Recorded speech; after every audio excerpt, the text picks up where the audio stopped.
En poste depuis 2009, le maire Claude Hainaut aura rempli toutes ses promesses, même celle de ne pas se représenter pour un 3e mandat consécutif. On en parle tout de suite avec lui parce qu'il est en visite en studio. Bonjour, M. Hainaut. Bonjour, Marie-Claude.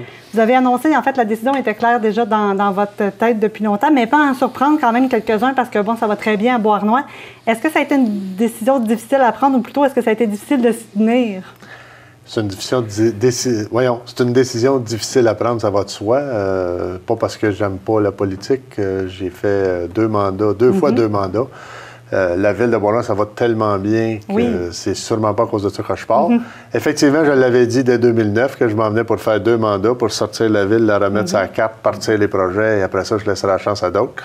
Ça arrive qu'il y a des politiciens qui font ce qu'ils disent, et je vais donc quitter à la fin de 2017, tel que prévu à ce moment-là. Parfait. Donc, excellent. Il n'y a pas de surprise de ce côté-là. Et si on dresse un petit peu un bilan de vos réalisations là, des 8 dernières années, laquelle ou lesquelles, en fait, vous rendent le plus fier? Oh mon Dieu! Essentiellement, bien sûr, la mise en place d'un parc industriel. Tout le long, dès le départ, quand je me suis présenté, je disais que dans ma vision, il fallait créer de la richesse, il fallait commencer par créer des jobs. Après ça, on créerait l'activité commerciale, le développement résidentiel suivrait et les ressources permettraient après ça de faire tout ce qu'on veut. Et effectivement, l'acquisition du parc industriel, donc si on remonte, c'est l'acquisition des installations de Rio Tinto Alcan. Quand ça a fermé, au lieu de crier sur toi et toi, nous, on a dit à Alcan, donnez-nous ces installations-là, on va s'en occuper.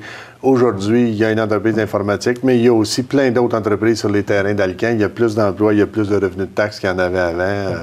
Tout ça grâce à la collaboration de Rio Tinto Alcan. Puis avec Hydro-Québec, le parc industriel, un énorme investissement de 30 millions pour une ville qui avait un budget dans le temps d'à peine 15 millions.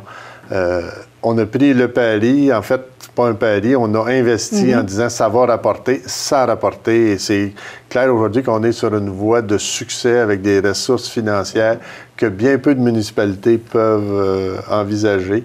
Et donc, on peut à l'avenir réaliser tout ce qu'on souhaite. Et on en a fait beaucoup parce que, je disais la semaine passée, on est rendu à pas loin de 106 millions d'investis en infrastructure dans les 9 dernières années. Donc, on a fait énormément de travail, pas juste dans, bien sûr, le parc industriel compte pour 30, mais aussi on a changé des rues, arrangé l'aréna, refait la bibliothèque. On a investi dans les jeux d'eau, dans les parcs, dans les terrains. Écoute, il y a une liste à pu finir, il y en aurait pour 1 heure et je suis extrêmement satisfait de ce qu'on a fait pendant 9 ans. Je pense que je laisse aujourd'hui la ville dans une situation financière qu'elle n'a jamais vécue. Et le prochain conseil aura à se doter de la vision, et c'est une des raisons pour laquelle je quitte. Dans les 2 années qui restent avant la fin du Beauharnois 2020, il faut maintenant préparer Beauharnois 2030. Et les personnes qui vont préparer Beauharnois 2030, c'est bien que ce soit celles qui vont être là pour le vivre, le Beauharnois 2030. Et moi, c'est clair que je ne serai pas là. Donc, il faut que ce soit quelqu'un d'autre prenne la relève et reparte avec ça. La chance qu'ils auront, c'est qu'ils ont toutes les ressources qu'il faut pour réaliser tout ce qu'ils veulent. Si vous voulez faire de la politique un jour, c'est Beauharnois 2017 qu'il faut aller.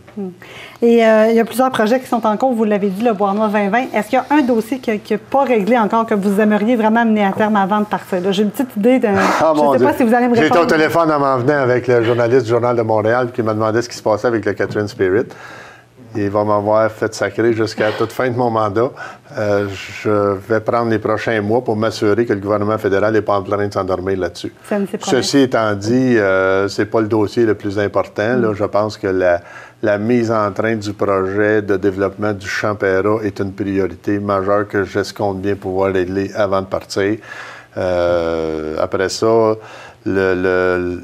on parlait du Catherine Spirit, mais l'ensemble du parc du bord de l'eau, moi, j'ai toujours eu comme vision que Développement Saint-Pierre devrait sortir de là. Il y a une alternative ailleurs qui est en lien avec Hydro-Québec Développement Saint-Pierre. Nous autres, j'espère pouvoir enclencher quelque chose et le concrétiser d'ici la fin du mandat.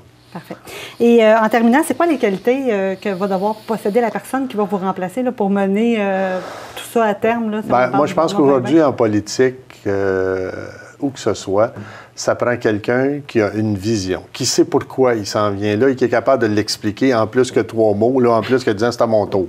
Il faut que ce soit quelqu'un, comme je l'ai dit, qui voit comment il veut la ville de Beauharnois en 2030, qui ait le dynamisme et le peuple pour le faire. Et ça prend quelqu'un qui se consacre, à mon sens, entièrement à cette tâche-là. D'ailleurs, je vais proposer avec le Conseil, on en a parlé, je vais déposer un projet de règlement pour modifier la rémunération des élus à Beauharnois, parce que ça n'a pas de sens, le salaire qui est actuellement. Moi, je suis retraité, donc je peux me permettre, mais une ville ne doit pas être gérée éternellement juste par des retraités. Elle peut l'être, mais il faut qu'il y ait d'autres mondes qui aient accès à ça. Et il faut que la rémunération soit augmentée. Mais elle va l'être quand je vais être parti, fait que personne ne va pas m'accuser d'avoir voulu faire ça pour moi. Parfait. Donc, Claude Hainaut, merci. On va suivre vos derniers mois de toute façon à la tête de la Je vais être maire jusqu'au 5 novembre, inquiétez-vous pas, puis il y a plein de dossiers qui vont continuer à avancer. On va suivre ça avec attention. Merci beaucoup d'avoir été avec nous. On vous souhaite une bonne fin de mandat. Bien, c'est moi qui vous remercie. Au plaisir.